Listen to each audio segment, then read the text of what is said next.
Dewa Perang Ye Shikai. Bab 586. Haha, Tuan Ye, Anda tidak datang kepada saya tanpa alasan. Saya punya sesuatu untuk diceritakan kepada Anda. Saya ingin tahu apakah Anda bisa meluangkan waktu. Tianjing datang sambil tersenyum. Ye Shikai memandang pria tampan di depannya, tetapi dia tidak memiliki kesan yang baik terhadapnya.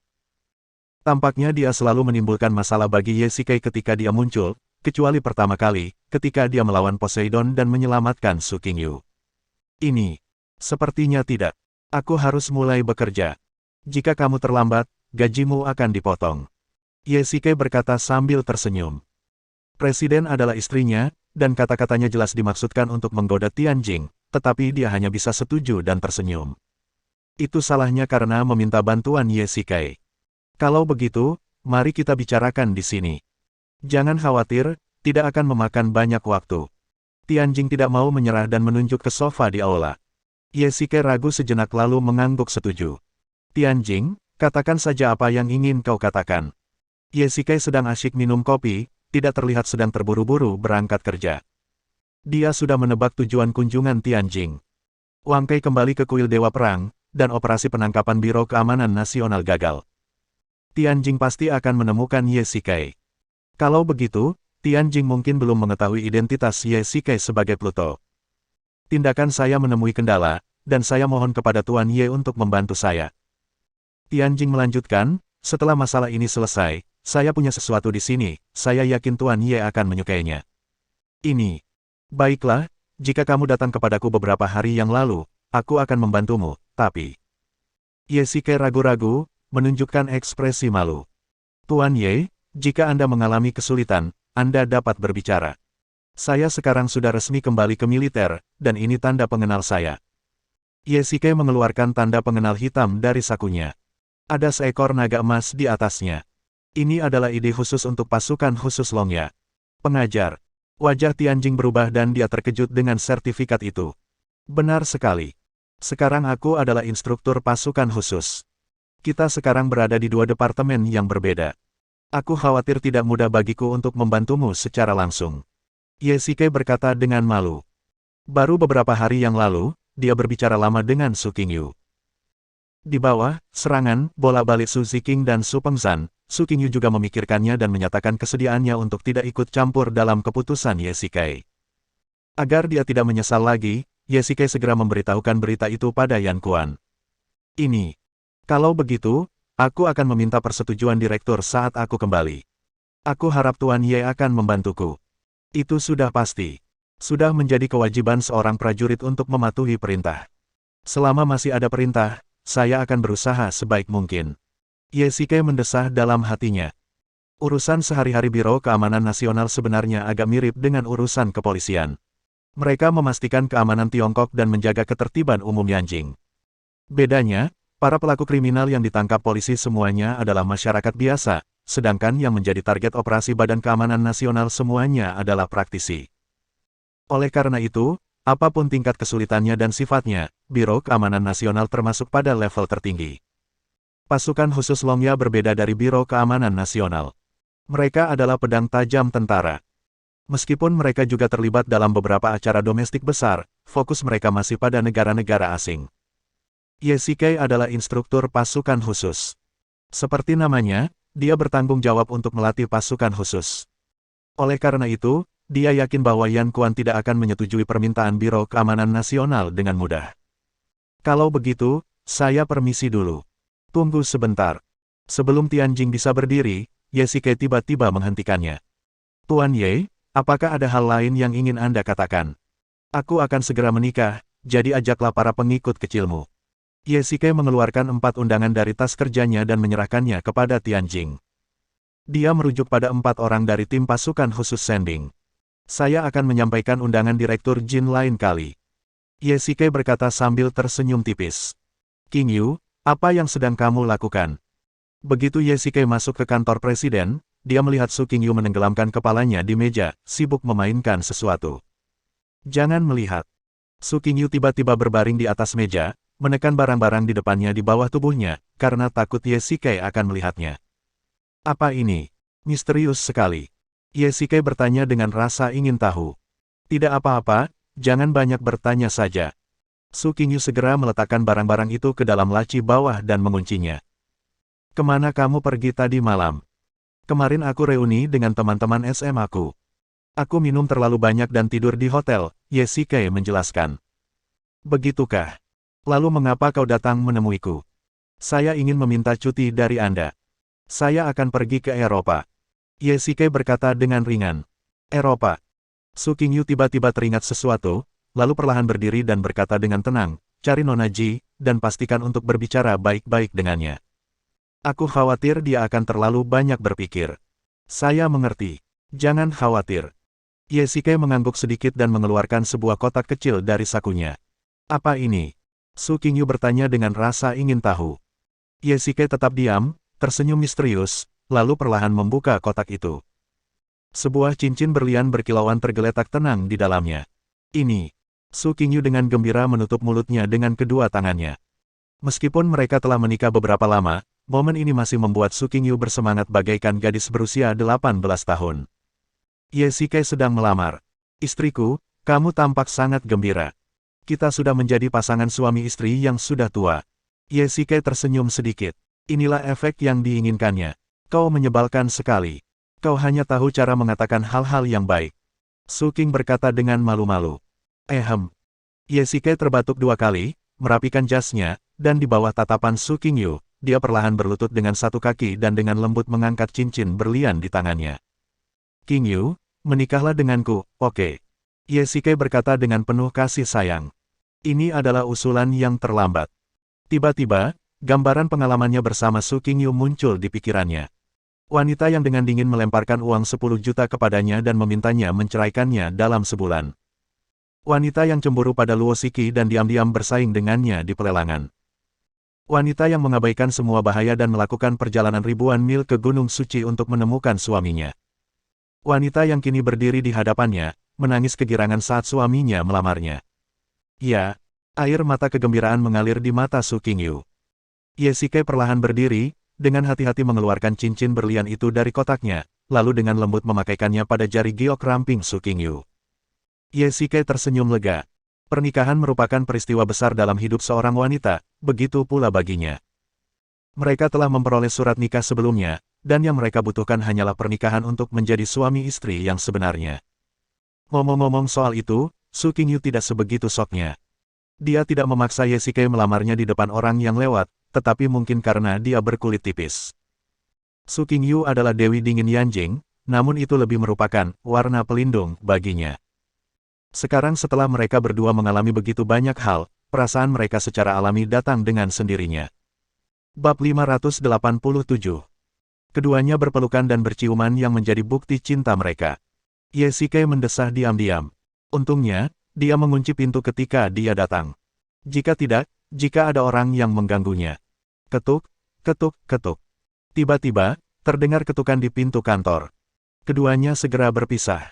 Ya Tuhan, itu benar-benar merusak suasana. Ye Shikai benar-benar ingin menendang pintu dan orang di luar itu. Siapa ini? Ye Shikai membuka pintu dan wajah cantik terlihat. Itu adalah seorang wanita, tetapi wanita yang belum pernah dilihat Ye Shikai sebelumnya. Permisi, apakah Nona Su ada di sini? Wanita di luar pintu perlahan melepas kacamata hitamnya dan tersenyum pada Ye Shikai, tetapi ada rasa dingin yang tak terlukiskan di matanya. Dia ada di dalam. Ye Shikai berkata dengan tidak senang, lalu membuka pintu dan mempersilakan wanita itu masuk. Keduanya berpapasan, dan Ye Shikai tiba-tiba merasakan kekuatan batin yang dalam terkumpul di dalam tubuh wanita itu. Ini menunjukkan bahwa dia juga seorang kultivator. Ye Shikai tiba-tiba menjadi waspada, terutama karena dia tidak mengenal wanita di depannya. Akan merepotkan jika ada yang ingin membunuh Su Qingyu, jadi dia memanggil, menyapa Su Qingyu, dan berjalan di depan wanita itu, menghalangi Su Qingyu. Nona Wang, saya minta maaf karena tidak datang menyambut Anda. Ketika Su Qingyu melihat orang itu datang, dia tersenyum, tetapi hatinya tidak bisa menahan gemetar. Orang yang datang tidak lain adalah putri tertua keluarga Wang, Wang Qian. Nona Su, saya datang ke sini tanpa diundang. Saya harap Anda tidak keberatan. Wang Qian tersenyum tipis. Ye Shikai merasa lega saat melihat dia tidak memiliki permusuhan.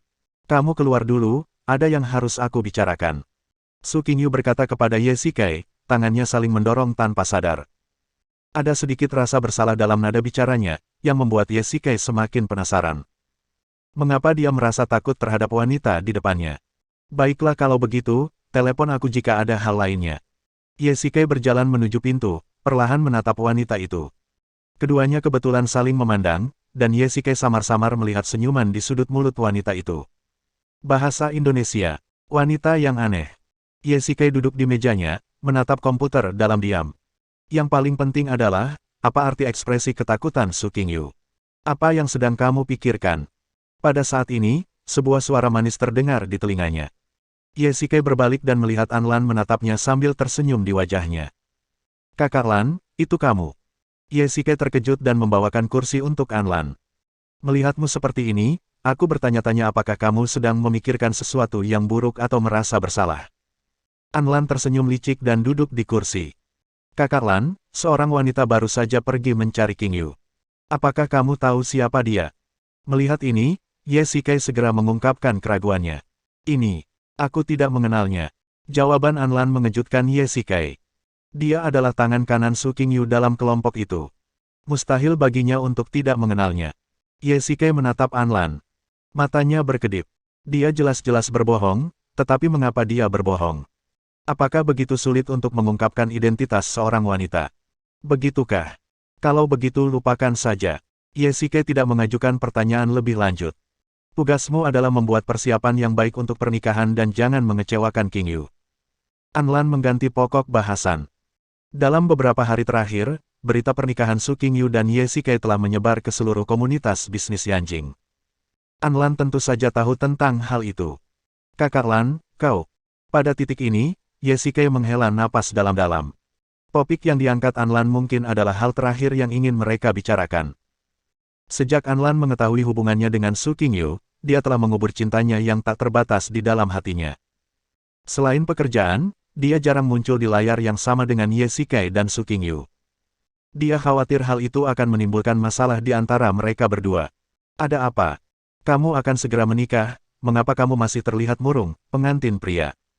An Lan berkata sambil tersenyum, dan ada sedikit air mata dalam suaranya. Tersenyumlah, ya.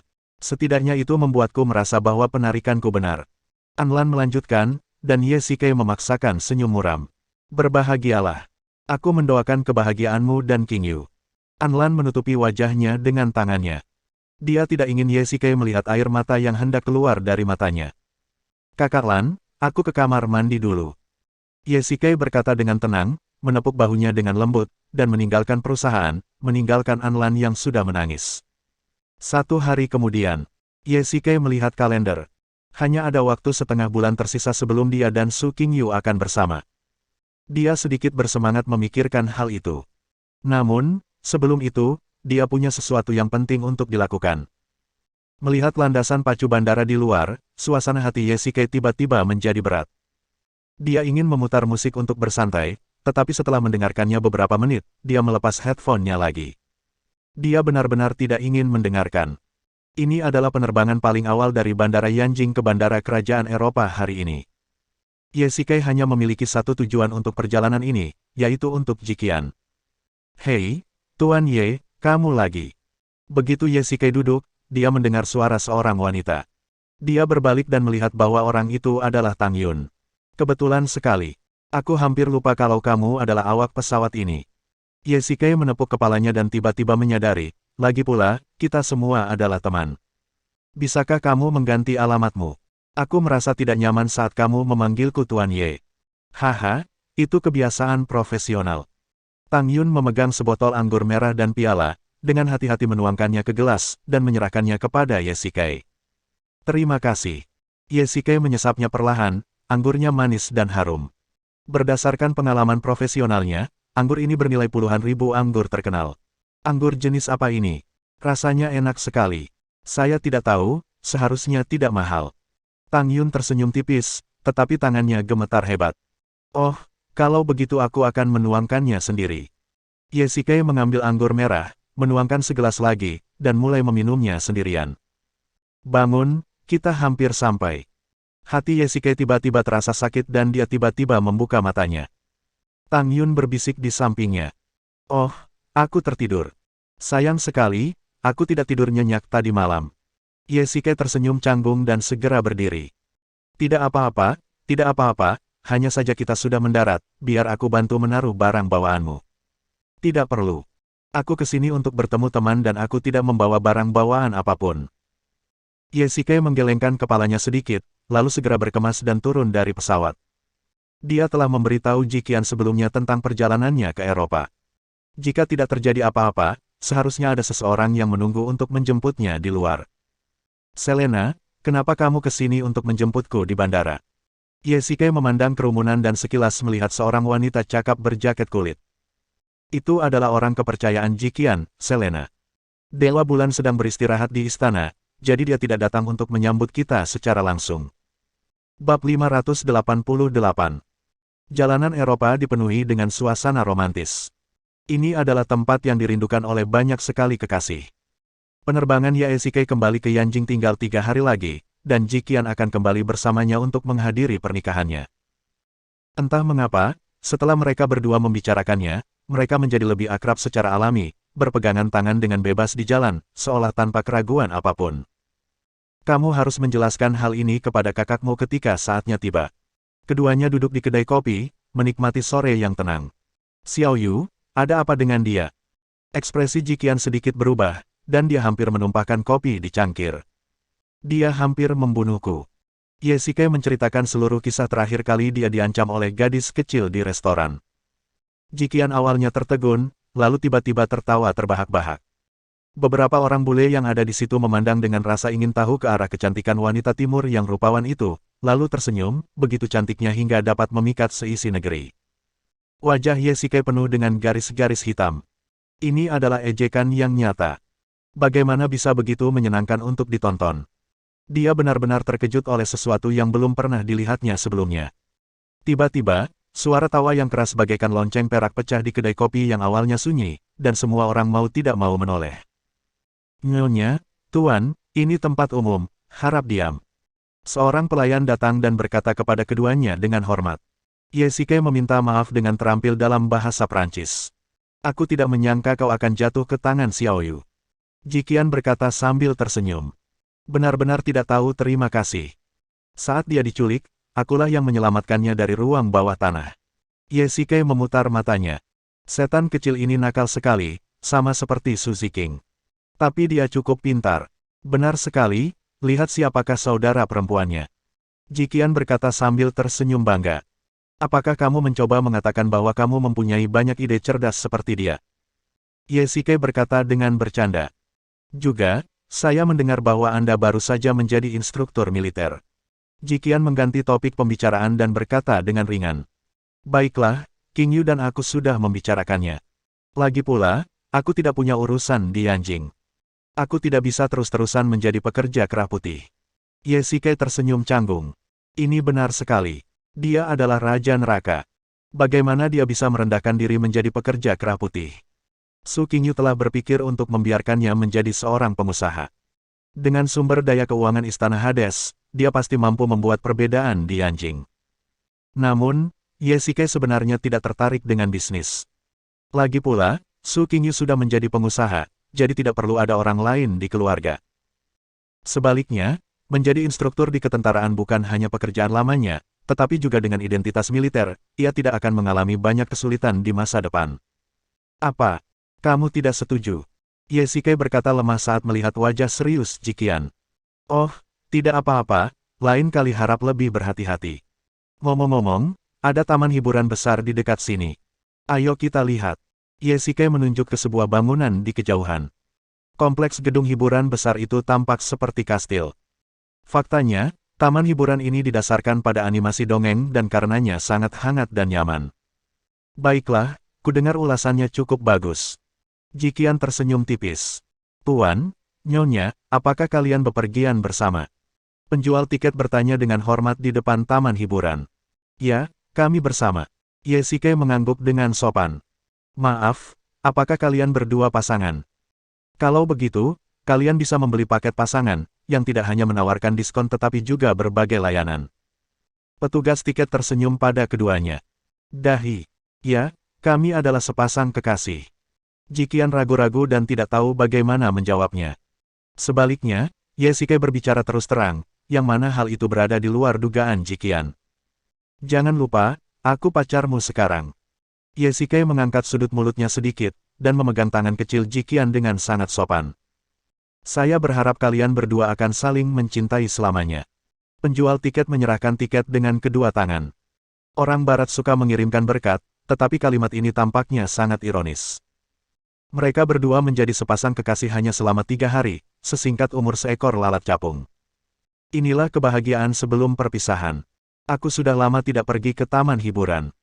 Jikian memasuki taman dan menarik napas panjang. Ada banyak pasangan di sini, dan banyak pasangan yang membawa anak-anaknya untuk bermain. Mari kita bersenang-senang hari ini. Ye-Shikai dengan lembut menyentuh kepala Jikian. Nama taman hiburan ini adalah Fairy Tail Town. Seperti yang tersirat dalam namanya, film ini berdasarkan pada dongeng. Roller coaster di sini sangat seru dan sangat terkenal di seluruh dunia. Keduanya mengencangkan sabuk pengaman dan duduk di kursi depan roller coaster. Untuk mencerminkan tema dongeng, bahkan badan roller coaster dibentuk seperti kapal pesiar. Cukup tinggi. Padahal, meski roller coaster itu terlihat berbahaya dan seru, keselamatannya tetap terjamin. Sebaliknya, apa yang Ye-Shikai alami sebelumnya jelas jauh lebih berbahaya daripada roller coaster. Namun karena dia datang ke sini untuk bersenang-senang, Ye-Shikai tetap saja bersikap sangat bersemangat. Ketika roller coaster mencapai titik tertinggi, semua orang mulai berteriak, dan Ye-Shikai tidak terkecuali.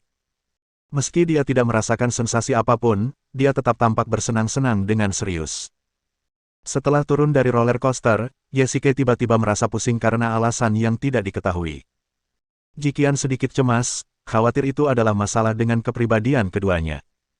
Aku baik-baik saja. Aku hanya merasa tidak enak badan akhir-akhir ini. Ye-Shikai menggelengkan kepalanya. Tuan, Nyonya, ada acara khusus di Rumah Hantu Petualangan, taman kami. Anda dipersilakan untuk berkunjung. Pada saat ini, seorang pria mengenakan kostum tikus kartun datang dan menyerahkan brosur kepada keduanya. Rumah hantu itu cukup menyenangkan, kamu duluan saja, aku akan beristirahat di sini. Ye-Shikai menggelengkan kepalanya dengan canggung. Jika tidak, lupakan saja. Tidak apa-apa, tidak apa-apa. Kita di sini untuk bersenang-senang hari ini. Jangan biarkan ini merusak suasana hatimu.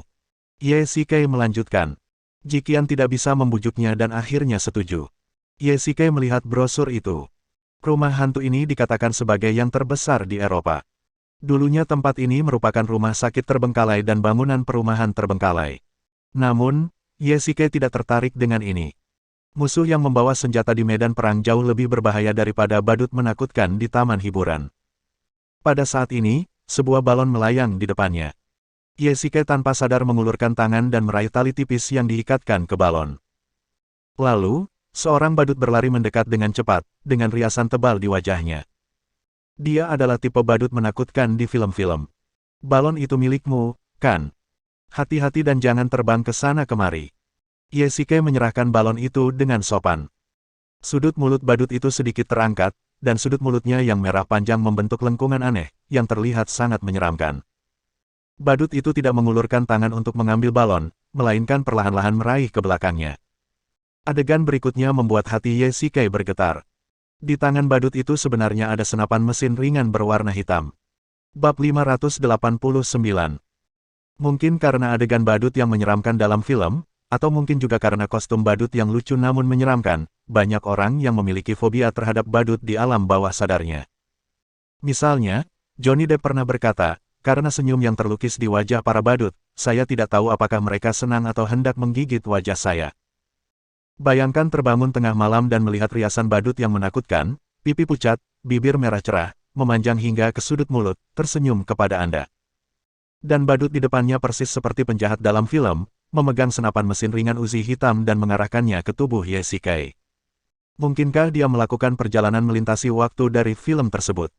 Ye-Shikai tanpa sadar menghindar, dan kemudian sejumlah besar peluru ditembakkan seperti tetesan hujan yang deras.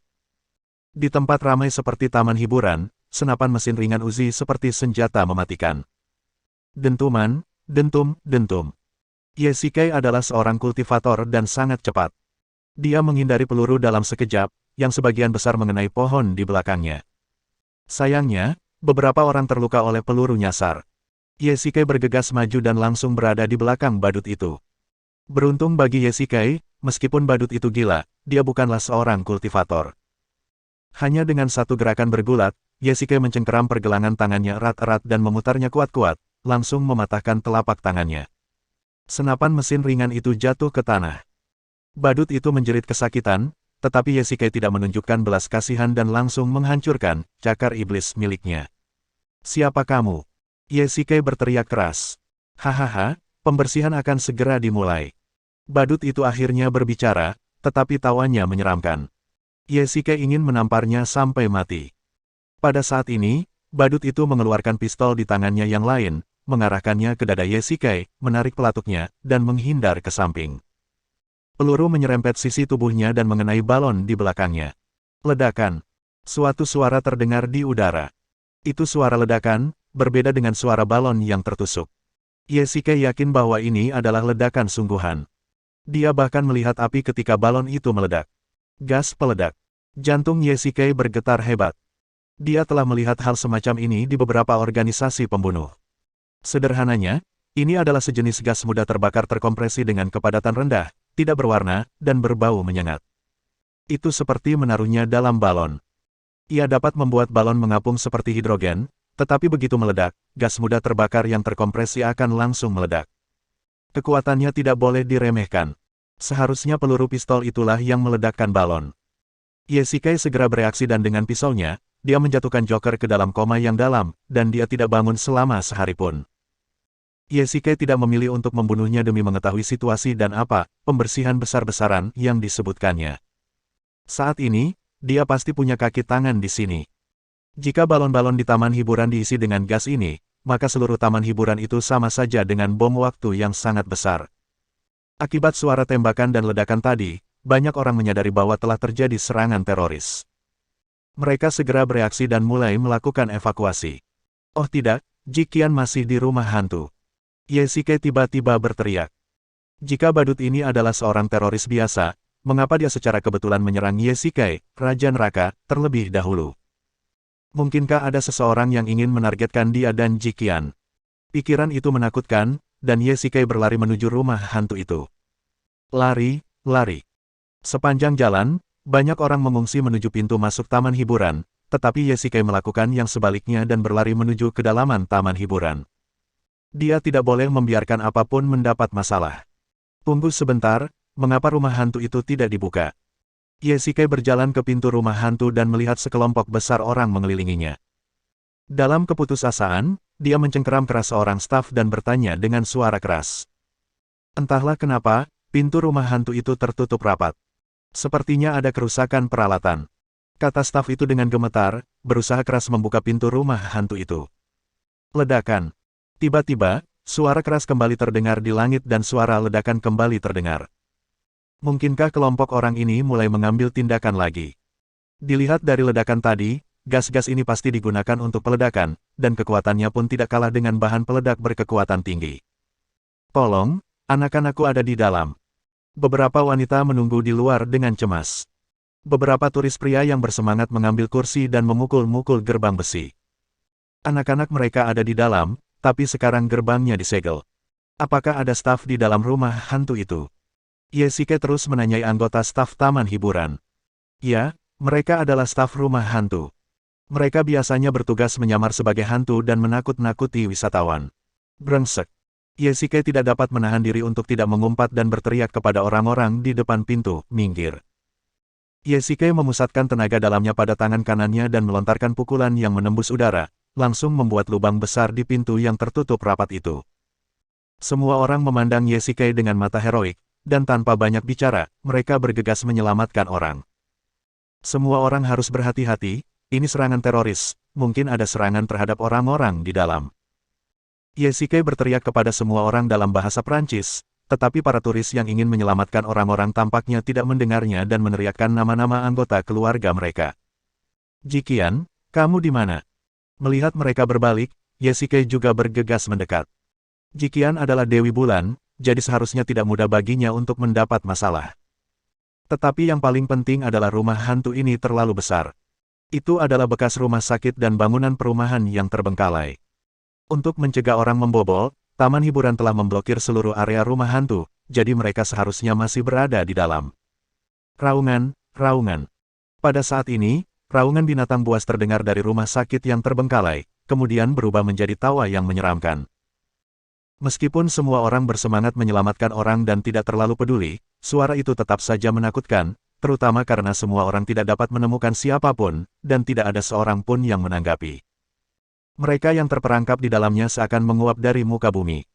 Seiring berjalannya waktu, semua orang tidak dapat menahan diri untuk tidak merasa takut, gemetar, panik, dan adrenalin mereka mulai melonjak. "Siapa kau? Keluar dari sini!" Seorang pria akhirnya menangis dan berteriak ke ruang operasi yang kosong. Pembersihan besar-besaran, pembersihan besar-besaran. Pada saat ini, suara pembersihan besar-besaran bergema di rumah sakit berulang kali. Itu kosong tetapi dikelilingi oleh musuh. Yesike memiliki firasat buruk di hatinya. Ledakan. Tiba-tiba, lidah api muncul dalam kegelapan dan suara tembakan pun terdengar. Pada saat yang sama, pria itu perlahan jatuh ke dalam genangan darah. Bab 590. Bang bang bang.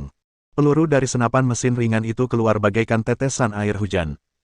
Pada saat yang sama, semua lampu di rumah sakit yang terbengkalai itu padam, bahkan lampu yang awalnya dirancang untuk penerangan di rumah hantu itu pun dimatikan. Dalam kegelapan, beberapa lidah api menyembur keluar, dan Yesike segera bersembunyi di balik bunker terdekat. Ah! Dentuman, dentum. Yesike bersembunyi di balik bunker tanpa memperlihatkan kepalanya. Orang-orang ini mungkin mengenakan kacamata penglihatan malam. Itu hanya pembantaian. Yesike adalah seorang kultivator, jadi penglihatan malam bukanlah tugas yang sulit baginya. Hanya saja suasananya agak kacau, dan dia agak bingung dengan situasinya. Brengsek. Yesike tiba-tiba bergerak dan langsung datang ke sisi seorang pria. Pria itu tertembak dan jatuh ke tanah, darah mengucur dari mulutnya. Yesike menempelkan jari telunjuk dan jari tengahnya di arteri karotisnya. Oh tidak, pelurunya pasti terkonsentrasi pada organ dalamnya. Jika tidak dirawat, dia akan segera meninggal. Yesike menyuntikkan kekuatan internal ke dalam tubuhnya untuk menjaga denyut jantungnya. Benar-benar sekumpulan binatang buas. Yesike mengumpat dalam hati. Setelah serangkaian penembakan, lebih dari selusin orang jatuh ke tanah, banyak di antaranya yang ditembak beberapa kali dan meninggal di tempat. Jangan bersemangat. Hati-hati dengan serangan balik dari kepribadian kedua. Pada saat ini, suara jiwa pedang terdengar di telinga Yesike. Jika bukan karena banyaknya gejala sisa dari kepribadian kedua dan demonofilia, Yesike benar-benar ingin membunuh orang-orang ini. Jangan khawatir, aku punya cara untuk menghadapinya. Yesike mengeluarkan helm Pluto dari cincin penyimpanan, menyuntikkan kekuatan batinnya, dan tubuhnya berangsur-angsur berubah menjadi transparan, lalu menghilang ke dalam kegelapan. Yesike membungkuk, berusaha membuat suara sesedikit mungkin. Setelah mengamati, Yesike dengan jelas melihat ada lebih dari selusin pria bersenjata, semuanya berpakaian seperti orang-orang dari taman hiburan. Selain itu, ini adalah rumah hantu, jadi sebagian besar pria bersenjata itu berpakaian seperti hantu, seperti sekelompok setan yang bersenjatakan senjata dan membunuh orang. M4, MP5, Uzi, ini semua adalah senjata api dengan daya rusak yang besar. Bagaimana orang-orang ini diangkut? Apakah akan ada orang bersenjata lain yang membunuh orang di taman hiburan? Yesike sangat khawatir, terutama tentang gas peledak. Namun, tugas yang paling mendesak adalah menghadapi orang-orang di depannya ini. Yesike bersembunyi di sudut, menemukan saat yang tepat, tiba-tiba menyerbu keluar, meraih laras senjata seorang teroris, memutar tangannya yang lain dan menjatuhkan pria itu ke tanah. Yesike merampas senapan mesin ringan dari tangannya, melepaskan 2 tembakan lagi ke tubuh orang itu, lalu dengan cepat menembak ke arah penembak lainnya. Dentuman, dentum, dentum. Tembakan jarak dekat terus-menerus yang dilakukan Yesike membuat para pria bersenjata lengah dan dengan cepat menewaskan 3 atau 4 pria bersenjata. Pada saat yang sama, yang lain juga bereaksi. Namun, Yesike sekarang tidak terlihat, dan yang lain hanya bisa melihat senapan mesin ringan yang menyemburkan api. Bos, ada yang menyerang kita. Di mana pihak lainnya? Sial, kita tidak dapat menemukan siapapun. Sialan, mereka meledakkan tempat ini dengan granat. Pemimpin orang bersenjata itu murka dan mengumpat dengan keras. Yesike terkejut bahwa orang-orang ini benar-benar memiliki senjata seperti granat. Tahukah Anda, Menggunakan granat di tempat ramai seperti taman bermain sama saja dengan pembantaian. Jika hal ini menyebabkan serangkaian ledakan peralatan, situasinya akan menjadi lebih buruk. Sebelum Yesike sempat bereaksi, dia mendengar suara logam tajam dari granat yang menghantam tanah, dan granat itu perlahan menggelinding di depannya. Brengsek. Yesike tiba-tiba mengaktifkan energi internalnya dan bersembunyi di balik dinding dalam sekejap. Terdengar suara ledakan api yang keras dan dampaknya yang kuat membuat seluruh ruangan penuh dengan asap dan debu. Sebelum dia sempat bereaksi, granat lain meledak tak jauh darinya. Yesike mengaktifkan energi internalnya dan membentuk perisai pelindung di depannya, menutupi tubuhnya di belakangnya. Setelah ledakan itu, dia langsung bersembunyi di balik bunker. Orang-orang ini berencana untuk melakukan pengeboman karpet tanpa pandang bulu. Deng, deng, deng. Yesike mengangkat senjatanya dan membalas tembakannya.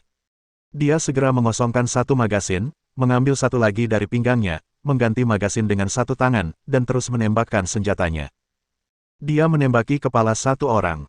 "Bunuh dia untukku," kata seorang pria bersenjata. Sekarang mereka dapat melihat dengan jelas apa yang sedang terjadi. Seorang pria tak kasat mata sedang menembaki mereka. Meskipun mereka tidak tahu apa itu, dalam kegelapan, api dari moncong senjata adalah target terbaik untuk dibidik. 3 menit kemudian, Yesike melempar senapan mesin ringan yang kosong ke tanah, bergerak cepat, mencengkeram leher seorang pria dari belakang, memutarnya dengan keras, mematahkan tulang lehernya, lalu mencabut belati dari pinggangnya dan mengayunkannya dengan keras, meninggalkan bekas berdarah di leher seorang pria di sebelahnya. Orang itu terlalu licik. Semua orang mundur ke dalam. Seorang pria bersenjata berpakaian badut berteriak. Tampaknya dialah yang seharusnya menjadi pemimpin. Seorang pria di sebelahnya mengeluarkan senapan mesin ringan dari bawah lemari. Jantung Yesike bergetar dan dia segera bersembunyi di sudut. Deng, deng, deng. Deru senapan mesin itu memekakkan telinga. Di bawah tekanan kekuatan senjata yang luar biasa, Yesike tidak punya pilihan selain mencari kesempatan lain untuk menyelamatkan orang. Di jalan raya, 3 kendaraan militer melaju kencang, dan tujuannya adalah pangkalan pelatihan pasukan khusus Eropa. Pemberitahuan darurat, telah terjadi serangan teroris di taman hiburan Fairy Tail Town, harap segera kirim petugas polisi bersenjata ke sana. Di dalam mobil yang suram, pemberitahuan tergesa-gesa dari pagar memecah suasana serius. Tuan Pil, apa yang terjadi? Di dalam mobil, seorang wanita bersenjata lengkap berkata kepada pria di sebelahnya. Jika Yesike ada di sini, dia pasti akan mengenalinya. Dia adalah Cheng Luoqi, pemimpin regu pasukan khusus SAT kota Hong Kong. Kali ini, pasukan khusus SAT diundang ke sini untuk mengikuti latihan gabungan dengan pasukan khusus setempat. Sial, pasti terjadi sesuatu. Pria yang berbicara itu bernama Pierre, wakil kepala polisi setempat. Dia diperintahkan oleh atasannya untuk pergi ke bandara untuk menjemput anggota SAT. Semuanya, saya minta maaf atas kejadian ini. Saya harus segera ke sana. Mohon tunggu di sini. Pierre menghentikan mobil dan berencana untuk membawa rekan-rekannya ke taman hiburan. Lagi pula, situasinya mendesak dan tidak ada waktu yang terbuang. Tuan Pil, tidak apa-apa. Bolehkah saya bertanya apa yang terjadi? Pada saat ini, seorang pria berkata dari belakang. Dia adalah Kapten SAT, Jian Jiang. Itu serangan teroris. Pierre tampak khawatir. Tempat ini hanya berjarak 7 atau 8 km dari taman hiburan. Dia bergegas ke sana dengan kecepatan penuh. Setelah mendengarkan Jian Jiang, dia melihat pistol di tangannya, berhenti sejenak, dan berkata dengan tegas, "Jika Anda mempercayai kami, mohon izinkan kami bertindak bersama. Kami adalah pasukan khusus profesional dan memiliki kepercayaan diri serta kemampuan untuk menanganinya. Selain itu, kami adalah yang paling dekat dengan taman hiburan sekarang dan dapat sampai di sana dengan paling cepat." Ini, Pierre ragu-ragu. Lagi pula, SAT datang ke sini untuk pelatihan. Secara logis, mereka tidak memiliki kewajiban atau kualifikasi untuk berpartisipasi dalam memecahkan serangan teroris di negara mereka sendiri. Selain itu, tugasnya adalah menjemput dan mengantar mereka. Akan tetapi, keadaan menghendaki adanya kekuatan. Dalam situasi saat ini, SAT tidak diragukan lagi merupakan pilihan terbaik untuk operasi ini. Baiklah, saya akan mengantarmu ke sana terlebih dahulu. Saya akan menggunakan kesempatan ini untuk mengajukan lamaran kepada atasan saya. Pierre mengangguk dan mengambil pagar. Bersambung.